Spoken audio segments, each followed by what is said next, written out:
বহু বছর পর আপনার রব আপনার কাছে আয়াত নাজিল করে বলেন, ওয়াদ-দুহা ওয়াল-লাইলি ইযা সাজা, উজ্জ্বল দিনের কসম এবং রাতের কসম যখন তা নিঝুম হয়ে যায়।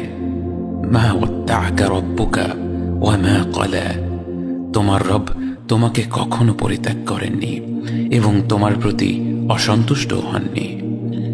ওয়ালাল আখিরাতু খায়রুল লাকা মিনাল উলা, নিঃসন্দেহে তোমার জন্য পরবর্তী যুগ পূর্ববর্তী যুগের চেয়ে ভালো। ওয়ালা সাওফা ইউ'তিকা রাব্বুকা ফাতারদা, আর শীঘ্রই তোমার রব তোমাকে এত দেবেন যে তুমি খুশি হয়ে যাবে। আলাম ইয়াজিদকা ইয়াতীমান ফাআওয়া, তিনি কি তোমাকে এতিম হিসেবে পাননি তারপর তোমাকে আশ্রয় দেননি? ওয়াওয়াজাদাকা দাল্লান ফাহাদা, তিনি তোমাকে পথ না পাওয়া অবস্থায় পান তারপর তিনিই পথ দেখান।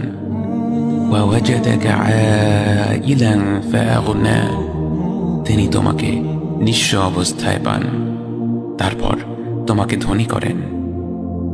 فأما اليتيم فلا تقهر وأما السائل فلا تنهر وأما بنعمة ربك فحدث, কাজেই এতিমের প্রতি কঠোর হয়ো না, সাহায্য প্রার্থনাকারীকে তিরস্কার করো না, আর নিজের রবের নিয়ামত প্রকাশ করো।